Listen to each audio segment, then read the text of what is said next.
In your view, how dangerous are these enemy incursions from the southwest towards Druzhkivka along the Kazeni-Torets River? These are quite, well, absolutely dangerous processes that are taking place. They threaten, in fact, the complete occupation of the settlement, which is exactly what the Russians are aiming for. Well, banal, basic things.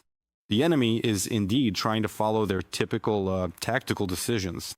Regarding what the company commander said about the issue of infiltration by small infantry groups, taking advantage of weather conditions when our drones cannot see the enemy's possible advances in certain directions, and likewise the greenery, when there are opportunities to simply use the weather, such a seasonal situation, as cover, because in winter it will be much harder in this regard. And accordingly, since the times of Avdiivka, when the enemy changed their typical tactic of a rear, such a frontal strike, a head-on strike, they are trying specifically to stretch our defense forces. They're trying to stretch our lines, drawing our personnel out to the western and eastern outskirts. Accordingly, in this way, the more they stretch the line of combat engagement in a sector, the harder it is for us to maintain control due to the lack of resources among our personnel. It's actually just becoming harder for us to do this, to control absolutely all events, because, hypothetically, launching several reconnaissance drones is a more difficult situation. That's why our units are trying to consolidate on many sectors, to focus on a smaller area instead, rather than stretching their defense thin. However, once again, the enemy has an advantage in personnel and is spending it. In fact, for a Russian commander, a soldier or a sergeant is just the same as ammunition, the same as a bullet. He simply uses them as a consumable.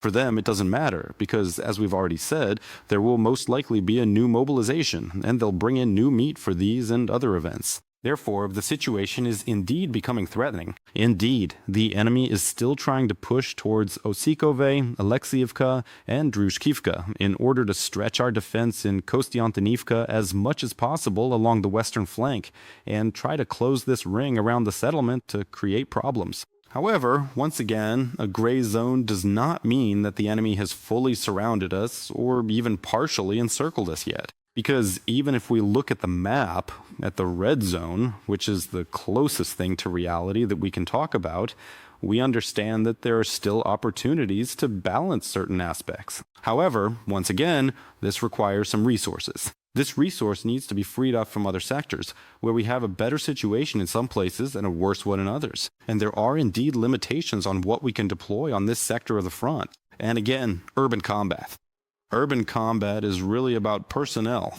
Whoever has more of them, whoever can field more assault troops, more fighters who have experience in urban combat, they will have the advantage. Because on the outskirts, it's a different story. It's a different battle, where you use more drones, more various types of remote strikes. Here, it's a matter of searching with FPV drones, direct frontline strikes, frontline work. And then there are the assault groups, the close quarters combat groups that operate directly in the urban environment, directly on the city streets. Tell me, given all the current circumstances we have in the KOSTIANTYNIVKA sector and the resources the enemy has, which they might potentially be able to bring into the area, is there still a chance to prevent the enemy infantry from breaking through in large numbers past the northern outskirts of the city towards the dominant heights and Alexeyevo-Druzhkivka? Because even near the monument, it seems like a week and a half ago, remember, groups reached there. Of course, they were destroyed, but the fact remains. Is there a chance to keep them from getting through, considering what we have? The key is not to give them the dominant heights, as you correctly said.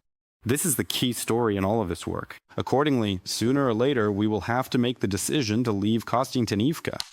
This will happen when the higher military leadership sees this corresponding task and this corresponding necessity. Obviously, as long as we can exhaust the enemy in urban areas without losing a large number of personnel, we must do so. However, the key task is then to withdraw to the dominant heights, and from there, maintain control over the settlement and its surroundings. What the enemy is actually doing right now with the aforementioned Pokrovsk and Mirnograd, when they moved onto the heights and occupied the 9-story buildings that were still intact, The ones that remained. they set up repeater antennas and, accordingly, are already controlling a larger territory beyond the horizon. Accordingly, we need to do the same in terms of Alexeyevo-Druzhkivka and Osikove, where there are heights from which one can try to control KOSTIANTYNIVKA as much as possible. However, at this moment, we really need to try to exhaust the enemy as much as our capabilities and forces allow, while focusing on one key condition: personnel, and the preservation of personnel, the lives and health of our fighters. If it's possible to hold out in KOSTIANTYNIVKA, well, let's say until mid-September, and if it's possible to hold out in KOSTIANTYNIVKA, say until mid-November, the onset of the rainy season, drizzle, and so on, will that have a significant impact on the overall stability of the Sloviansk-Kramatorsk agglomeration? It will. This time frame. Absolutely correct. Overall, it will. Because if we have November and up to November, then accordingly the continuation of other intense infiltrations and combat operations in the direction of Druzhkivka and further towards the Slaviansk-Kramatorsk agglomeration will help our units balance the situation a little bit. But don't forget about the weather conditions. They will be tougher for our pilots in the fall and winter. And it's not like there will be a panacea in this, that we will hold KOSTIANTYNIVKA there. It'll help us. The longer we hold a certain sector and exhaust the enemy, the harder it is for them to advance further because they need to replenish their reserves. And our work on mid-range strikes is increasing. We are taking out the enemy's logistical capabilities further and further and controlling their supply lines. Accordingly, further replenishment of reserves directly on the line of combat contact is becoming increasingly difficult for the enemy. The Southern Operational Zone, another section of the front that I want to talk about today. Not the whole thing today. Mainly we will talk about the Huliaipole sector. It seems that the headquarters of the enemy's East troop grouping has finally shifted its main offensive efforts right here, to a section about 45 kilometers long if you count from Ternuva to Lugivske. In the Huliaipole sector of the front, the main forces of the Rashist 5th Combined Arms Army are operating, supported by the 40th Brigade, the reconstituted 55th Naval Infantry Division, and separate units of the 68th Army Corps and the 35th Combined Arms Army. The war here is mostly being fought on the western bank of the Huliaipole River at a fairly high tempo, with 5 to 15 combat engagements taking place there every day across a dozen local directions. The enemy is operating mainly in small infantry groups, just like on most other sectors of the front, supported by drones. But periodically, there are attempts at mechanized attacks here. In particular, northwest of Dobropilya through Skosivsi, the Rushists are likely attempting, with forces from the 37th Motorized Rifle Brigade and the 5th Tank Brigade and the 36th Combined Arms Army, to infiltrate towards Pridorozhne and Rizdvanye and gain a foothold on the southern outskirts of Ternavate. From Pryluki via Varvarivka and through Oleksandrivka, the occupiers are attacking in the general direction of Vostok. It is likely that the 40th Naval Infantry Brigade and the 143rd Motorized Rifle Regiment of the 127th Motorized Rifle Division of the 5th Combined Arms Army are involved in the attack here. Around August 14th, in the direction of Zelen, Oleksandrivka and Vostok, the Muscovites were just trying to carry out one of their mechanized attacks. Ukrainian intelligence detected the movement of enemy equipment along a local road in time, and then artillery and drones destroyed several of the enemy's armored combat vehicles, while the scattered infantry was finished off with drones. However, analysts from the ISW, the Institute for the Study of War, suggest that individual groups of enemy infantry did manage to gain a foothold in Oleksandrivka and Zelin. The Muscovites managed, at least with individual assault troops, to slip into Tsvitkova, Hirka, and reach Verkhnya Tersa. Whether the enemy is currently present in these settlements, there's no precise information in open sources. Ultimately, in Zaliznishne, and with an eye toward Huliaipole and Charevne, forward assault groups of the Rashist 55th Marine Division, the 114th Motorized Rifle Regiment of the 127th Division relocated here, and the 38th Motorized Rifle Brigade of the 35th Combined Arms Army are attacking daily. It is possible that the enemy's raiding incursions to the west between the Zerbets and Kinska rivers, especially in the sector closer to the T-0815 highway, are the work of the 63rd Separate Special Forces Company of the 35th Combined Arms Army. At the end of last week, reports flashed across the network that Ukrainian soldiers had allegedly cleared Huliaipolske of the Muscovites, but there has been no official confirmation of such information, at least not until now. At the same time, the pressure from the Muscovites in general to the west onto the flank of the Ukrainians' Orikhiv defense sector continues without any sky-high territorial gains, but with heavy losses. The threat of the enemy's further gradual advance has not disappeared, but at least for now, well, I would say it is definitely not inevitable or critical in this sector.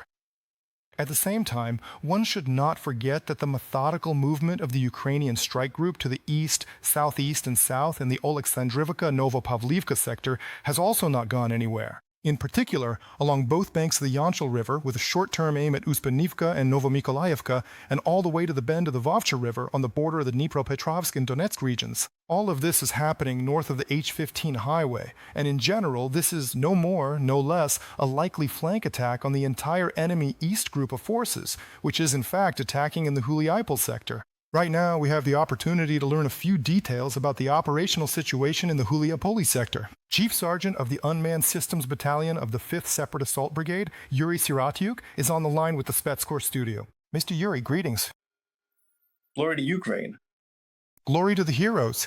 Before asking questions, I will traditionally draw a viewer's attention to the QR code. It should already be on your screens. This time, the fundraiser is for FPV drones, which operators from the 5th Assault Brigade guide to targets using fiber optics. Needless to say, these are extremely necessary tools for stopping the enemy's advance, in this case in the Huliaipole direction. So please, do not stand aside from this support for the front. Mr. Yuri, open sources available for analysis show that to the west of Huliaipole, as well as to the northwest and southwest of the city, the enemy is currently trying to exert, I would say perhaps the greatest pressure in the sector. What is currently happening on the section directly in the 5th Assault Brigade's defense zone? Well, in the Huliaipole direction, 15 to 20 enemy attacks, or rather attempts to attack, are being recorded daily. Mostly, these are small infiltration groups that are trying to move west of Huliaipole through river valleys, ravines, and remaining tree lines towards Huliaipilska, Hirka, and Verkhnaya Tersa. Sometimes we spot them in the tree lines, but well, these infiltration groups that do infiltrate can cover a significant distance, but they are detected and destroyed. And the front here is, as it were, stabilized. Yes, this is indeed the hottest sector of the front in the southern operational zone, but it's much calmer here now than it was before. Everything is visible, everything is under fire, we see everything, we detect them right from the start of their movement from Huliaipole. That's why the enemy sometimes even resorts to such small mechanized assaults. Last week, 2 armored vehicles tried to brazenly drive to enter deep into our territory, but they were destroyed together completely along with their crews. So for now, the situation is indeed hot, but it's much calmer than it was even a few months ago. Mr. Yuri, I wanted to ask you to make a choice, but just perhaps based on your words, I want to hear confirmation. Do I understand correctly that the enemy is currently, at least in your brigade's sector, focused not on advancing forward, but on consolidating and setting up the positions they managed to jump into? They're doing that in parallel. They are consolidating in those areas, trying to dig in immediately, fortify, and bring up mortars and armored vehicle crews to the positions they've captured to really dig in there thoroughly. And in parallel, infiltration groups, despite the fact that they are taking losses, they still do it every day. We record them on the same routes, mostly one Russian. It's even hard to call him a stormtrooper. They move, they see the corpses of their comrades there. We kill them. So 2 processes are happening in parallel. We see that there are attempts to gain a foothold in the occupied positions, and there is to pull in significantly to dig in there. But attempts at infiltration and attempts at assaults continue. Tell me, is your intelligence currently detecting any movement, well, perhaps in some tactical rear areas, any movement of significant enemy reserves, perhaps completely new ones, newly formed ones, or from other sectors of the front? Is Muscovy fighting with the same personnel that was here in the spring and is still fighting now? Well, directly against us, as Orakova stands, the 5th Combined Arms Army is facing the 5th Assault Brigade, and they rotate their units from time to time due to losses. In other words, they bring in one unit, after some time it loses its combat effectiveness, they pull it back and bring in another unit. Right now, there is no significant reinforcement of any kind. That was half a year ago when they were bringing in both the Marines and, territorial defense units. Right now, we see, well, it seems like they are rotating them because sometimes we see new ones coming in who don't know the routes. They're easier to detect, easier to kill. Whenever some new formation appears, but it seems to me that it's all within the 5th Combined Arms Army. Mr. Yuri, Our successes are a bit higher up in the Oleksandrivka direction. In fact, it's one direction. It seems to me they aren't being given the opportunity to carry out their offensive actions against us the way they would like to. tell us what the Muscovites are striving to do, develop, and implement right now. Well, generally to the west of Huliaipole, let's call it the general direction towards Omolnik, so to speak. Yeah. Based on your feelings and observations, does it remain an element of a larger operational plan as it was back in the spring, or at least as we imagined it to be, right? Or, thanks to the tenacity of Ukrainian soldiers, including those in your brigade, has all of this now turned into an element of containment and pinning down of Ukrainian forces for the enemy in that direction, so that they wouldn't, God forbid, be redeployed to, say, Dobrapilya or KOSTIANTYNIVKA? Of course, their plans were much broader. In other words, their desires were much greater than their capabilities. Therefore, in certain aspects, they went beyond the tactical level. But the fact that they're pinned down here, the fact that they have no results at all, we ourselves are forcing them into a situation where these actions are tactical in nature. Despite the fact that they wanted to bypass the Orikhiv defense area, despite the fact that they wanted to push toward Pavlograd in the Dnipropetrovsk region via the Oleksandrivka direction, all of this failed. Therefore, right now, it all boils down, in my opinion, to tactical actions, to a sort of stalemate in this tactical zone. Mr. Yuri, thank you very, very much for finding the time and opportunity to answer our questions so extensively and in detail. Please take care of yourself and your soldiers. Thank you. Mr. Andriy, do you see any signs that by late autumn, as we've already discussed, well, one way or another, August is ending, the Muscovites will be able to develop their actions into something more than these tactical maneuvers and movements that Mr. Yuri was talking about before the rainy and muddy season hits the eastern part of the Zaporizhia region? Frankly, I don't see it, because we are just standing there either, not just watching. Mr. Yuri explained everything correctly and in detail, and from what he described, it's clear and understandable what actions and counteractions our units are employing. In other words, from what I've also gathered in conversations about this sector of the front, it's just about the only sector where the enemy might be trying to attempt some actions in the Zaporizhia region, and accordingly, they are trying to do that, bringing up reserves, until the Russians have significant superiority in personnel, and that won't be until at least this winter, and then they will take advantage of certain weather conditions. In that case, I believe there is no prospect before the end of autumn that the Russians will be able to carry out any highly effective actions of their own. Of course, some tactical infiltrations and advances might happen, but that won't change the overall status of the situation in that sector. In other words, the enemy can do this, but we aren't just sitting around there either. I mean, the guys are doing incredible work, again, very difficult, very intense, and there are even certain potential directions for regaining some of our good, high-quality positions. Let me clarify. If the pace of the enemy's advance and the nature of their actions in the Huliaipole sector do not exceed what is currently happening for the adjacent Orikhiv defense district, which, well, you can't really talk about in isolation, will there be any serious threats here or not? Right now, again, no, because the Russians lack personnel. They realize and understand this too, which is why they are placing their key emphasis on the Donetsk region. At the same time, of course, they don't want to lose the positions they hold in the Dnipropetrovsk region. So there are still some left, it seems. Novopavlivka. Malivka there. Yes, the Novopavlivka direction, and accordingly Zaporizhia. It is obvious that the enemy will try to hold on, somewhere trying to recapture positions, somewhere trying to restore their advantage. However, the key emphasis is on the Donetsk region. And again, what happens after the so-called State Duma elections may decide a lot regarding the Russians' capabilities to advance on the battlefield. We have mentioned this a few times throughout the program. You spoke about it in literally 3 sentences. Do you believe in a large-scale, official, general mobilization in Russia after the elections? It is possible. It is possible even in an official format, as well as closing the borders.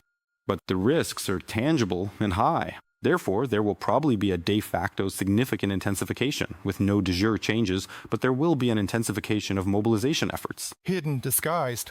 Yes, meaning the same thing that is happening now, but more. With greater inspiration. Absolutely right, and with greater enthusiasm. To sum up, Regarding the tactical achievements of Ukrainian soldiers in the Oleksandrivka, Novopavlivka sector of the front, do you think they're capable of developing into something, well, let's say more operational? Let's say Velika Novosilka or Vuhledar. I mean, just like that, they will become achievable. I would like that, but it seems to me that we are still quite far from Vuhledar, and there is no potential for a simple reason: personnel. Personnel, because we can talk a lot about the war of the modern future, the present future, sorry for that turn of phrase, about UGVs with turrets, but someone has to go in and hold the position. That is, ensure control, maintain order. In other words, there is an assault proc. They went in, cleared it out, destroyed everything. Infantry has to go in and hold the position.